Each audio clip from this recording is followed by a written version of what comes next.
Bienvenidos a nuestro podcast Sellados. Bienvenidos nuevamente a nuestro podcast Sellados.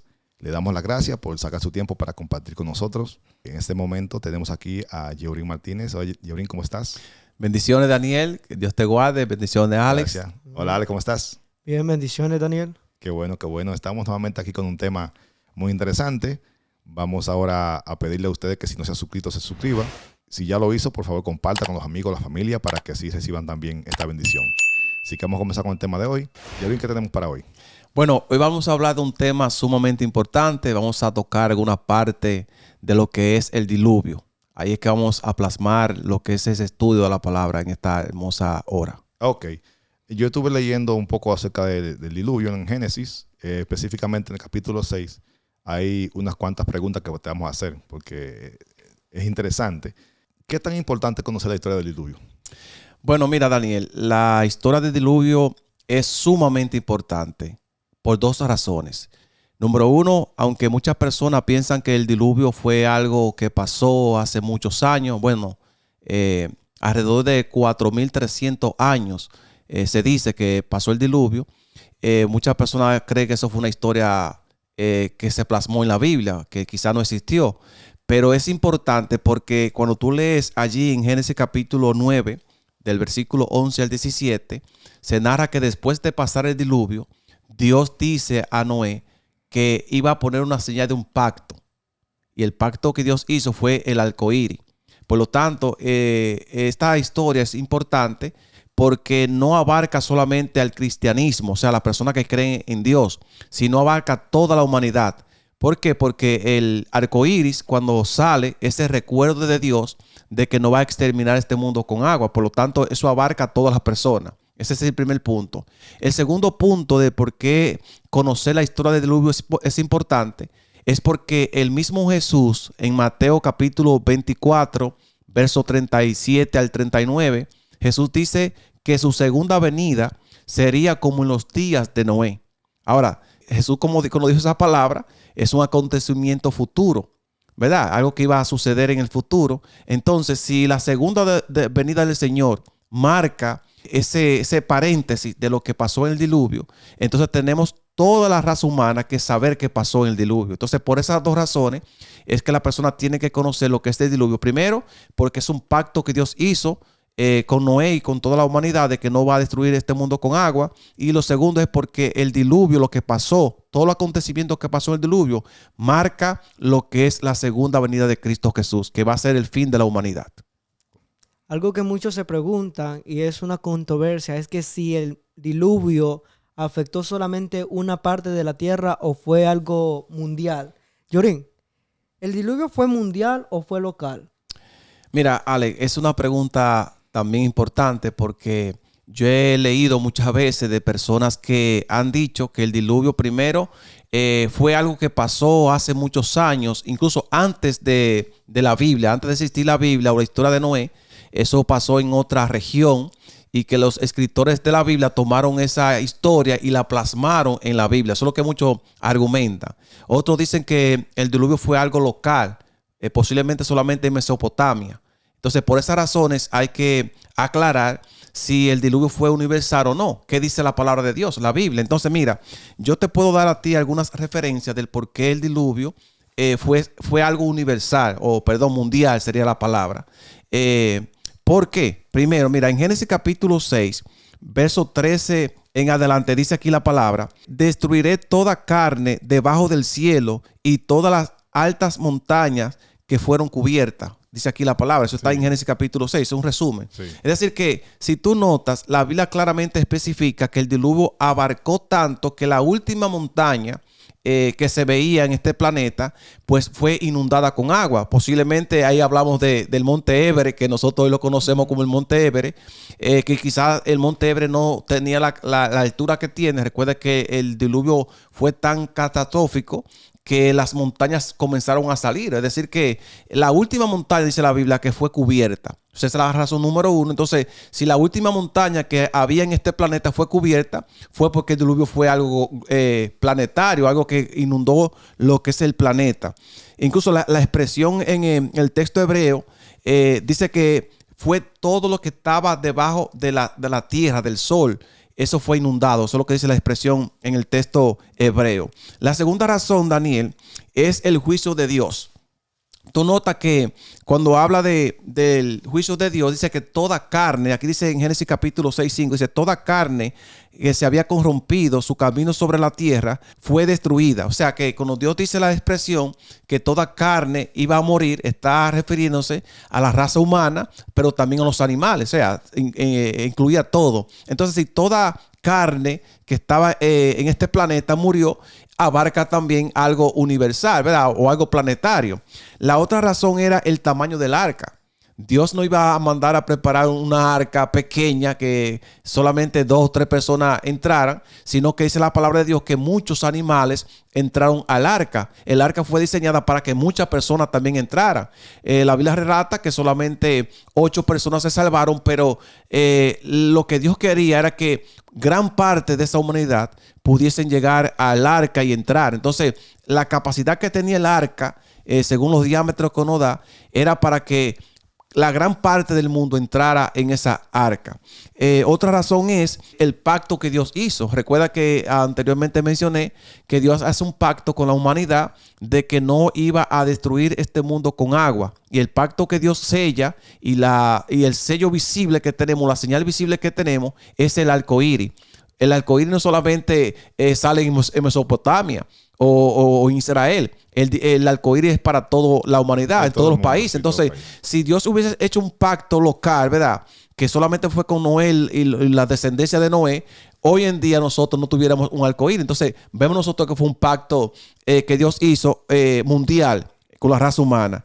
Por último, tenemos la misma palabra de Jesús, que Jesús ahí en el Nuevo Testamento cita lo que fue el diluvio. Entonces, te estamos hablando ya de muchos años después que Jesús vuelve y cita lo que es la palabra de Dios, dando a entender de que el diluvio también fue algo planetario, algo que englobó lo que es el planeta completo. Incluso la misma geología, la misma persona que estudian los fósiles han visto que en montañas hay sedimento de algas en el mar, que hay en el mar. O sea, la misma cosa que hay en el mar están en otros lugares. Mira, Daniel, escucha esta palabra que esto me llegó ahora mismo.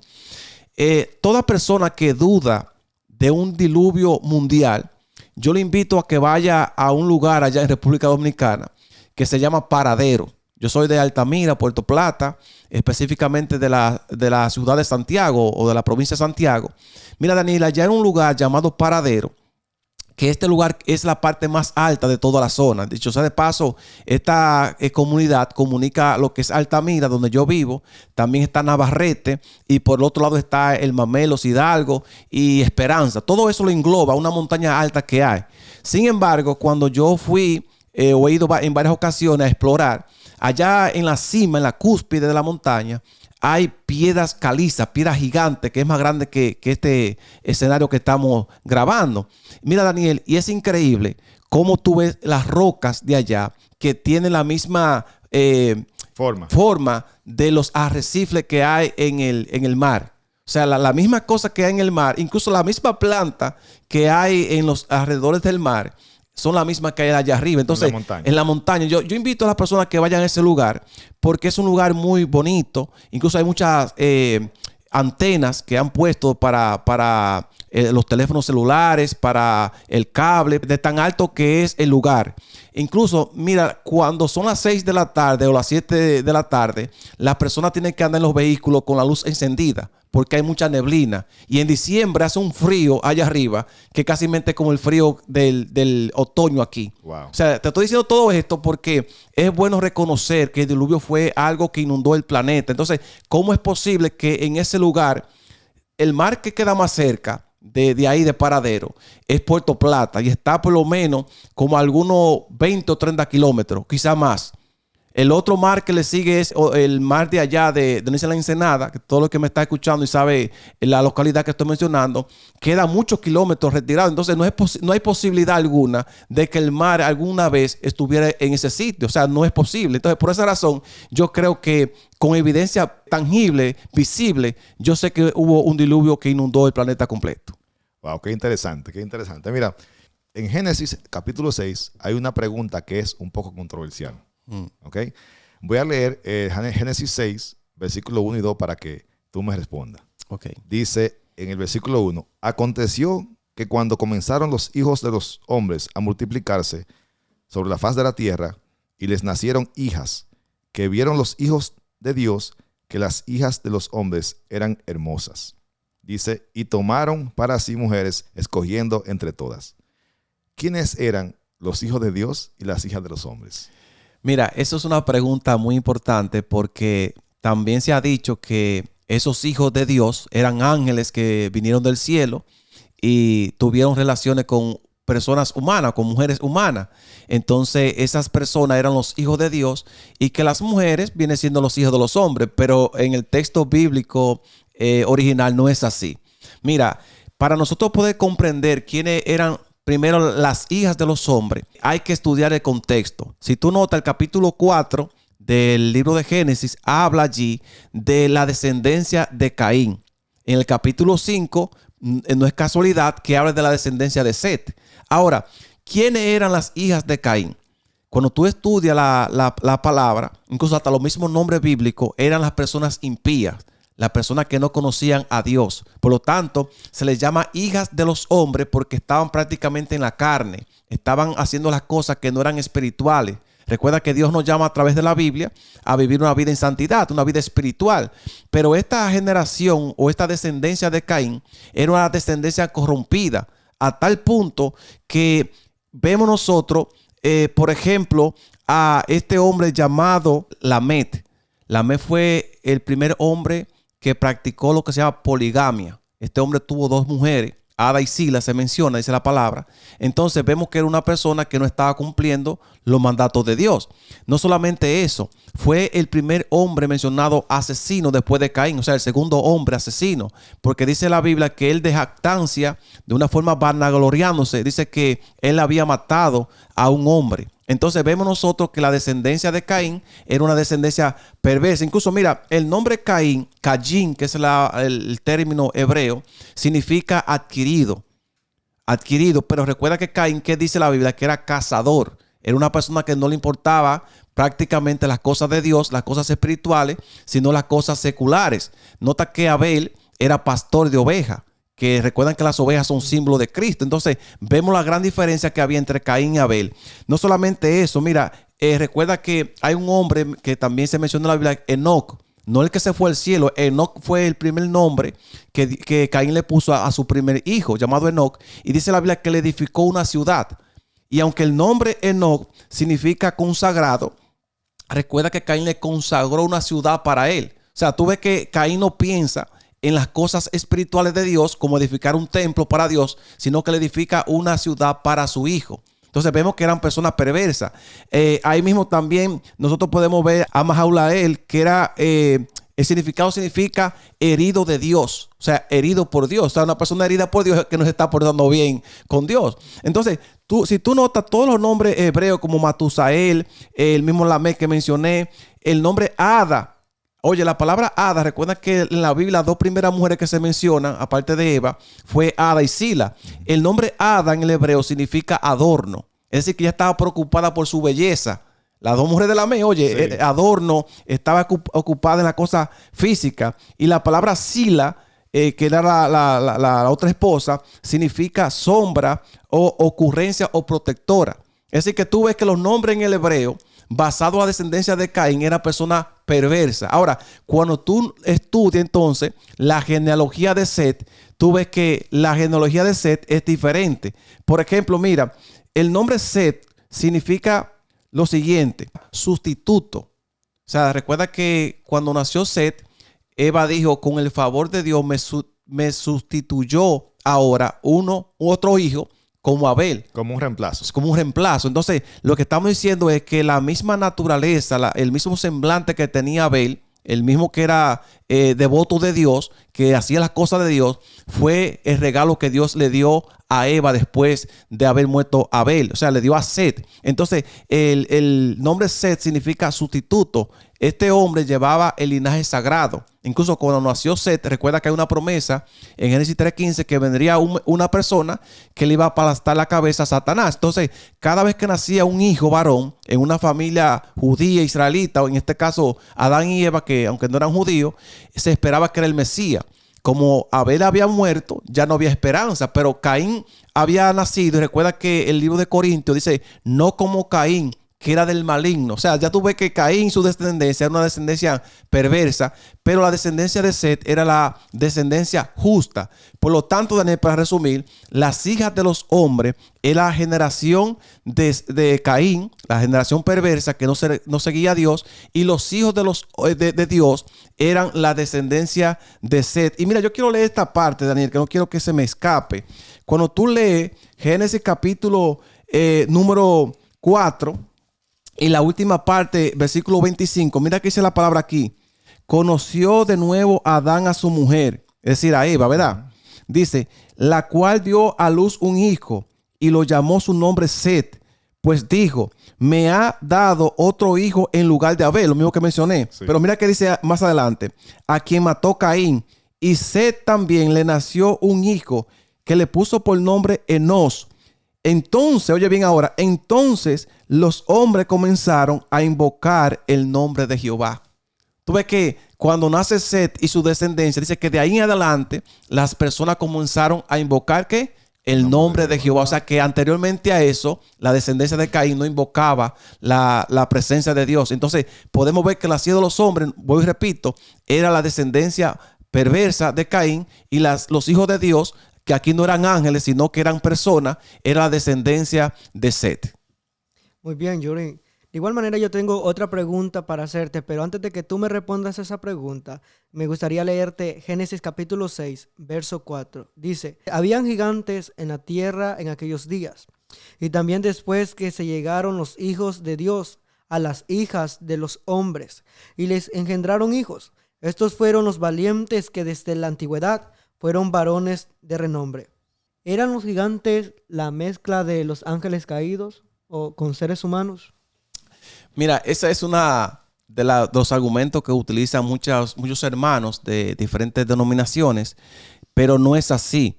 Incluso si tú lees el texto nuevamente, te vas a dar cuenta que no dice el texto que la unión de hijas de Dios, de los hombres con los hijos de Dios, eran los que formaron gigantes. Eso no dice el texto. Si tú ves la narración, el mismo texto que tú leíste, Ale, que fue el capítulo 6, ¿verdad? Versículo 4. Mira cómo dice, habían gigantes en la tierra en aquellos días. O sea, sí, antes de eso, antes de fusionarse esas dos mezclas, habían gigantes. O sea, el narrador aquí, que es Moisés, está narrando que habían gigantes. Entonces, ¿quiénes eran los gigantes? Bueno, la palabra gigante que se menciona aquí se conoce como Nefilim. Eran personas de gran estatura. Sin embargo, se consideran personas violentas, personas perversas.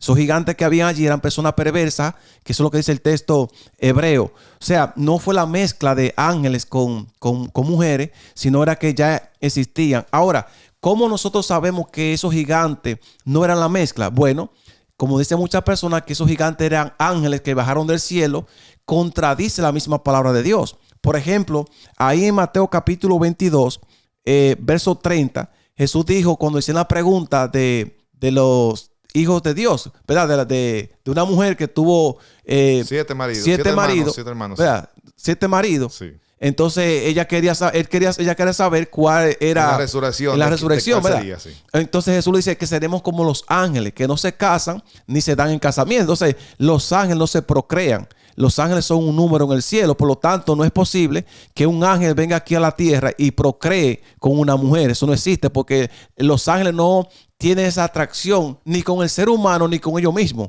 Entonces, cuando dice que los hijos de Dios se unieron con las hijas de los hombres, ¿qué significa eso? Eso significa fue que al mezclarse la santidad, ¿verdad?, con el paganismo, formaron un grupo aquí que no reverenciaba a Dios. O sea, que no iban en el linaje de Dios. Entonces, esa persona, dice la palabra de Dios, que fueron personas de renombre, personas que a irse de la presencia de Dios, pues ellos comenzaron entonces a hacer, bueno, la hermana White aquí menciona que esas personas hacían de todo. Dice la hermana White que ellos comenzaron a tener relaciones sexuales entre hombre con hombre, mujer con mujer, incluso hasta con las bestias, dice la hermana White. Entonces, podemos ver que eran personas perversas, personas que se mezclaron. Entonces, me llama también la atención, Daniel, algo que cuando dice que los hijos de Dios, dijimos que es el linaje santo, ahora se mezcla con los paganos, con las hijas de los hombres. Entonces, eso me pone a meditar a mí, cómo la iglesia, vamos a ponerlo en tiempo actual, cómo hombres de la iglesia, hombres de Dios, dejan las damas que son de la iglesia para buscar a la persona del mundo. Ok. O sea, eso me pone como a meditar. Y eso es un llamado prácticamente para los dos bandos, tanto para hombre como para mujer. Porque es lamentable cuando un hombre de Dios, que le ha sido fiel a Dios, ¿verdad?, que está esperando una pareja, quizás de la misma religión, de la misma creencia, y no la encuentra. O sea, las damas podemos decir que no están acorde a lo que ese hombre está esperando. Entonces, por esa razón, el hombre tiene que buscar una persona que no sea de la misma religión, de la misma iglesia, y tenga que irse al mundo. Entonces, puede ser de ese punto de vista, pero también puede ser de otro punto de vista. Que el hombre esté corrompido en la iglesia y que vaya a buscar personas del mundo, personas que no le edifiquen. Entonces, es un llamado que Dios nos hace allí a nosotros para que nosotros vivamos una vida de santidad. O sea, que tanto hombres como mujeres sigan el linaje de Cristo Jesús. Sí, yo veo un problema ahí. Es que cuando un cristiano o una cristiana se une con un inconverso, difícilmente el inconverso se convierta. Más fácil, el convertido, el cristiano, se corrompe y se va para el mundo. Así Entonces, es. eso es un problema, lo que pasó aquí. Sí, sí. Que los hijos de Dios, que eran los sirvientes de Dios, que creían en Dios, al unirse a las mujeres incrédulas, se corrompieron. Se corrompieron. Sí, y ahí Dios decide enviar lo que es el diluvio. O sea, estaban corrompidos las dos ramas. Entonces, es algo interesante esa parte, Daniel, porque los gigantes, voy y repito, no fue la mezcla, sino dice la Biblia que habían gigantes. Y mira, ahora que hablo de los gigantes, es bueno aclarar algo. Prácticamente nosotros hoy en día tenemos gigantes. O sea, si tú notas, yo que sigo esta plataforma, llámalo los récords Guinness. Los récords Guinness siempre se mencionan personas de gran estatura, personas que han medido 7 pies, 8 pies. Bueno, si ustedes buscan en las redes sociales, hay una persona que se conoce como el gigante de Illinois, que fue la persona más alta que existió, murió a los 22 años, según lo estuve leyendo. Y este hombre medía como 8'11" Wow. de estatura. Es la persona más alta que se ha Casi registrado. 9 pies. Incluso, mira, hay un hombre peruano, se llama Margarito. Él murió ya en el año, creo que 2019, pero en el 2010 se bautizó en la iglesia adventista. Y es interesante esa historia. Se bautizó en la iglesia adventista y este hombre era considerado el segundo hombre más alto del mundo. Entonces, ¿qué lo quiero decir con esto, Daniel? Que hoy en día nosotros tenemos personas gigantes. Lo que pasa es que para nuestro tiempo, ver una persona que mida 7 pies, 8 pies de estatura, ya es algo normal. Pero en aquellos tiempos, esas personas medían de 9 pies de altura a 13 pies de altura. Yo estuve investigando, Daniel y hermano Alex, que Goliat, que se menciona en la Biblia que era un gigante, ¿sabe cuánto medía Goliat? Según los diámetros que se da, posiblemente 9 pies de estatura. Y este hombre llamado Og, rey de Basán, que dice la Biblia que la cama de él era de hierro, este hombre tenía como 13'7" de estatura. O sea, era una persona que no cabía en este escenario. Entonces, estamos hablando que esas personas de aquellos tiempos eran gigantes, pero no gigantes como los que tenemos hoy en día, que son prácticamente es una enfermedad.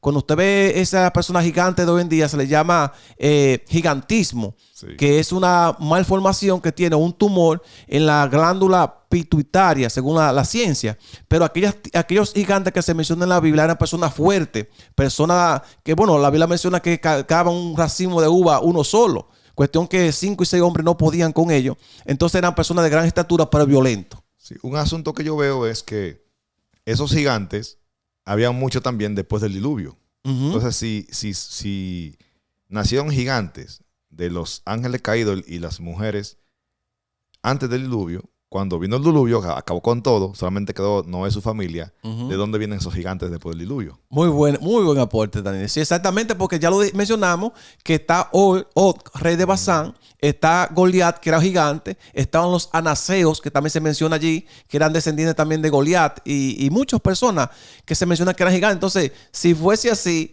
los ángeles volvieron a procrear con las personas después del diluvio. Eso no es Además, bíblico. yo no creo que Dios permitiera eso. No, eso no es bíblico, eso no es bíblico. Entonces, hay otra pregunta aquí, Yeurín, que está aquí mismo en el capítulo 6 de Génesis. El versículo 3 dice, y dijo Jehová, no contenderá mi espíritu con el hombre para siempre, porque ciertamente él es carne, mas serán sus días 120 años. ¿Cómo así, Yeurín, que serán 120 años? ¿Qué significa eso? Mira, el texto comienza diciendo, primero, capítulo 6, Versículo 3. verso 3, dice aquí, lo repito, entonces dijo Dios, no contendrá mi espíritu con el hombre, ¿verdad? Para siempre, porque ciertamente es carne. ¿Por qué dice la Biblia primero que es carne? Recuerda que bíblicamente hablando, el ser humano tiene dos naturalezas, la naturaleza carnal y la naturaleza espiritual. Cuando vamos a Gálatas capítulo 5, verso 19, ahí habla de los deseos de la carne, ¿verdad? Que son adulterio, fornicación, lascivia, etc. Entonces en el capítulo 5, verso 22, entonces habla del fruto del Espíritu, que viene siendo paz, gozo, amor, paciencia, etc. Entonces vemos nosotros que lo que está diciendo la Biblia, que cuando es ciertamente carne, es que la naturaleza espiritual ya estaba debilitada al 100%. O sea, el hombre no razonaba nada con relación a Dios. Se volvieron carnales. Exactamente, se volvieron mundanos y en ellos no había ni un indicio de buscar a Dios. O sea, no había un llamado o no sentían el llamado para buscar de Dios. Entonces se volvieron completamente carne. Después dice que sus días serán 120 años. A veces nosotros pensamos que los 120 años eran de edad, ¿verdad? Que ellos vivan hoy solamente 120 años, pero no es eso. Sencillamente no es eso por varias razones. Primero, porque si tú notas, dice la Biblia que Adán vivió 930 años, ¿verdad? Después dice que el mismo Noé, que está hablando aquí la historia, vivió 950 años. Entonces, si tú ves después del diluvio, aunque las edades comenzaron a menguar, a disminuir, tú ves que habían personas que vivían 600 años, 700 años. Entonces no bajaron a 120. No. Dios, de paso, los 120 años bajan ya en el tiempo de Moisés. Sí. Que recuerda que Moisés murió de 120 años. Entonces ahí sí se cumplió. Pero lo que está diciendo la palabra allí, que iban a vivir los antediluvianos 120 años. Pero no era de edades. O sea, porque lo vemos que, ese primer punto, vemos que las personas en ese tiempo no morían de 120 años, sino que llegaban a 600, 500 y más. Ahora, esos 120 años son lo que conocemos como los 120 años de gracia. Ok.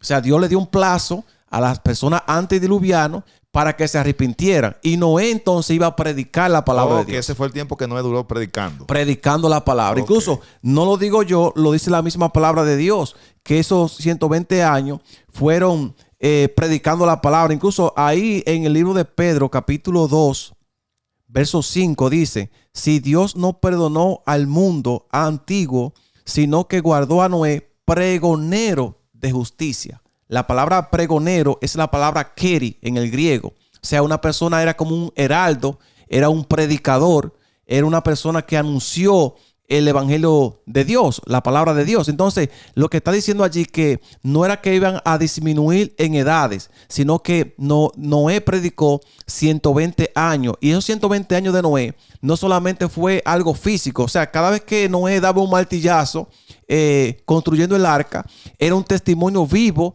de que él confiaba en la palabra de Dios, de que Dios iba a enviar un diluvio. Y segundo, él con su misma palabra predicaba a los antediluvianos que Dios le había mostrado de que vendría un diluvio. Entonces podemos nosotros ver que esos 120 años era de predicación, él predicando a los antediluvianos. Yo también, Yaurín, tengo otra pregunta, pero quiero leerte primeramente Génesis capítulo 6, versos 6 y 7, que dice, y se arrepintió Jehová de haber hecho hombre en la tierra y le dolió su corazón. Y dijo Jehová, raeré de sobre la faz de la tierra a los hombres que he creado, desde el hombre hasta la bestia, y hasta el reptil y las aves del cielo, pues me arrepiento de haberlos hecho. ¿Por qué la Biblia dice, Yorin, que Dios se arrepintió y le dolió en su corazón haber creado al hombre? Mira, cuando nosotros leemos el texto, aparentemente podemos pensar que Dios tiene corazón, un corazón humano, ¿verdad? Que a Dios le dolió en su corazón. Pero el texto bíblico en el hebreo no está diciendo directamente eso, sino que a Dios le dio pena, a Dios le pesó, pero no un pesar como el que nosotros como humanos pensamos, un arrepentimiento como el humano. Por ejemplo, yo puedo decir, o una persona puede decir, yo me arrepiento de haberme casado, o yo me arrepiento de haber tenido hijos. Pero el arrepentimiento de Dios no es ese tipo de arrepentimiento, sino es un arrepentimiento de tristeza. Dios no tiene corazón como nosotros porque Dios no es humano. La Biblia dice que Dios es espíritu. Entonces, lo que está diciendo es que a Dios, en lo más profundo de su ser, eso es lo que dice el texto hebreo, que yo de paso, la palabra hebrea que se utiliza aquí es it aset, la que se utiliza, que le dolió en su corazón. Es decir, que de lo más profundo de Dios sintió lástima, sintió compasión de esas personas como estaban corrompidos. Y ahora Dios, con ese dolor que tenía como Padre Creador, le dolió en su corazón y ahora decide exterminar la creación tan bella que Él había creado. O sea, porque Dios recuerda que Dios nos creó perfecto en el principio, fruto del pecado, y la desobediencia nos manchó y nos limitó. Pero nosotros salimos perfectos de la mano de Dios. Ahora estar corrompido, a Dios le pesa en su corazón o se arrepiente. Voy y repito, no un arrepentimiento humano, sino un arrepentimiento de tristeza. Eso es lo que dice el texto hebreo. Es tener compasión. O sea, Dios se compadeció de nosotros, pero lamentablemente tuvo que exterminarlo porque para Dios ser Dios tiene también que ser justo. Entonces no era justo que Dios a un mundo pagano, un mundo impío, lo dejara con vida. O sea, aunque Dios le dolió destruirlo, pero tuvo que hacerlo con el dolor en su alma, por así decirlo. Wow, interesante. Ahí mismo en el capítulo 6, en el versículo 7 y el 8 que leyó el hermano Alex, dice que Dios iba a destruir a todo ser vivo, porque le dolió en su corazón y se arrepintió de haber creado al hombre. Pero dice al final, aquí abajo, en el versículo 8, pero Noé halló gracia ante los ojos de Dios. ¿Qué significa eso, que Noé halló gracia ante los ojos de Dios? El término en hebreo es la palabra Mashak Shen. Esa es la que se utiliza, que Noé halló gracia. O sea, recuerda que dice la Biblia que la raza humana estaba corrompida totalmente, pero había una persona que había marcado la diferencia. Este hombre era Noé. Incluso si tú notas, esa palabra de hallar gracia no solamente aparece ahí en capítulo 6, versículo 9 de Génesis, sino también que menciona, por ejemplo, en Moisés, capítulo 33, verso 17 de Éxodo, dice, Moisés halló gracia delante de los ojos de Dios. Si tú vas también a Lucas, capítulo 1, verso 30, hablando de María, dice que María fue elegida por Dios, ¿verdad? Y que halló gracia en Dios. Vemos también que el mismo Job dice que era un hombre recto, intachable, temeroso de Dios, apartado del mal. O sea, la misma palabra que se utiliza para Noé es la misma palabra que Dios utiliza con algunos personajes en otro capítulo de la Biblia. Entonces, lo que está diciendo el texto bíblico es que Noé marcó la diferencia en su tiempo. Incluso vemos que por Noé ser un hombre justo delante de los ojos de Dios, su familia fue salva. Porque vemos que sus hijos no estaban nacidos en ese tiempo, su esposa también estaba allí y las 3 esposas de sus hijos, pero vemos que ellas no eran tan buenas, o sea, no eran tan de agrado en los ojos de Dios, pero por Noé ser sacerdote, la cabeza del hogar en ese tiempo, Dios perdonó también la vida de ellos, porque ellos creyeron en la palabra que Dios le había dicho a Noé y entraron en el arca. O sea, porque el punto era entrar en el arca, claro, porque al creer por fe en Dios, era un acto de obediencia. Entonces, cuando vemos nosotros que Noé halló gracia, es que encontró benevolencia, encontró misericordia de Dios. El único que estaba apto en ese tiempo para recibir la bendición de Dios y el perdón de Dios fue Noé. Ninguno antes porque era obediente. Porque era obediente, así es, porque era obediente. Wow, tremendo. Entonces, ¿por qué Dios envió el diluvio? ¿Por qué tú crees que Dios envió el diluvio? Mira, el diluvio, como dijimos, fue algo mundial, algo que arropó el planeta, pero Dios lo envió al ver la maldad que había en el ser humano. Dice la Biblia que ya toda carne, todo ser humano, incluso la misma bestia, estaban corrompidos. Al Dios ver esa maldad que había en el ser humano, decidió exterminar la raza humana. Y eso no pasó solamente en el diluvio. Tú ves que también ahí en Sodoma y Gomorra pasó lo mismo. En el podcast pasado hablamos nosotros de la ciudad de Nínive que estaba corrompida. Al ellos arrepentirse, vimos nosotros que ya Dios le dio una oportunidad. Pero en el caso del diluvio, hermano Daniel, hermano Alex, nosotros podemos ver que Dios decide por cómo estaba corrompido el mundo. Y cuando tú analizas el mundo antediluviano, no está muy lejos de lo que estamos viviendo hoy en día. Por eso que ustedes ven hoy en día que la homosexualidad, que fue uno de los pecados que Dios condenó en los antediluvianos y Sodoma y Gomorra, hoy en día se está sucediendo eso. Ustedes ven que hoy en día vemos hombre con hombre, mujer con mujer, hombre con bestia, mujer con bestia. El mundo está pata para arriba, como decimos nosotros, y no hay quien busque a Dios. Entonces, hoy en día andamos predicando en las calles, predicamos en las iglesias, predicamos por las redes sociales, y la persona aún así no quiere entregar su vida al Señor. Entonces, cuando ya venga el tiempo que se cierre la gracia, como se cerró en el tiempo de Noé, el que no entre al arca de Dios, lamentablemente se va a perder. Hoy en día el arca está abierta para todos aquellos que quieran entrar. Entonces, si no entran al arca de Dios, que aunque no es literal, es simbólica, lamentablemente se va a perder porque la segunda venida de Cristo Jesús está pronto. Entonces, el motivo de Dios exterminar la raza humana sencillamente fue porque el mundo estaba corrompido y nadie quería buscar de Dios. Entonces vemos que el mundo también ahora está corrompido. La diferencia es que en aquel tiempo Noé y sus hijos, es decir, su familia, creyeron a Dios. Y obedecieron. Así que en este tiempo, ¿qué hay que hacer? Obedecer y creer. O sea, es lo mismo. Eso vuelve y se repite. La historia vuelve y se repite. Por eso comenzamos este estudio hablando de Mateo capítulo 24, verso 37, que Jesús dice, mas como en los días de Noé, así será la segunda venida del Hijo del Hombre. En aquellos días muchos comían, bebían y se casaban y se daban en casamiento hasta que vino el diluvio y se lo llevó a todo. Entonces, así mismo vendrá Jesús inesperadamente cuando nadie lo esté esperando, y es posible que muchas personas para ese tiempo no estén preparados y lamentablemente se van a perder. Wow.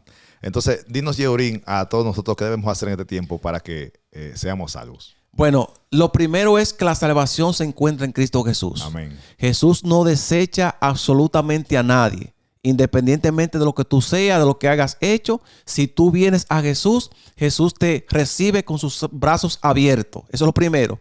Lo segundo es obedecer. Después de tú reconocer, hay que obedecer. Si tú obedeces a Dios, cumple los estatutos que Dios ha plasmado en su palabra, entonces tú también serás salvo. Y número 3, arrepentirte de todo corazón. O sea, hay que obedecer también arrepentimiento, porque a veces uno cree que está obedeciendo, pero ese obedecer lleva a lo que es arrepentimiento. Entonces, es un llamado para todas las personas que lo están viendo a través de esta plataforma digital, que entreguemos nuestra vida al Señor. Ya Jesús está a la puerta. La segunda venida de Jesús es una realidad. Así como el diluvio fue una realidad, la segunda venida del Señor es una realidad. Y solamente está esperando que tú le entregues tu vida al Señor.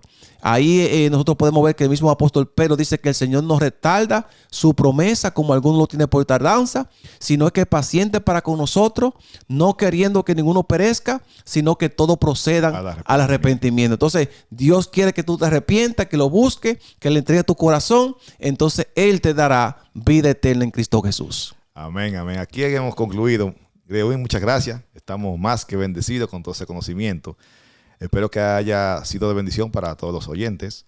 Compartan con sus familiares, con sus amistades. Denle like al video y que podamos vernos en el siguiente video. Alex, una palabra final. Sí, que así como Noé encontró gracia en los ojos de Dios, así tú de igual manera puedes encontrarla hoy. Solamente tienes que decidir caminar con Él. Amén. Amén. Que Dios te bendiga. Bendiciones. Bendiciones.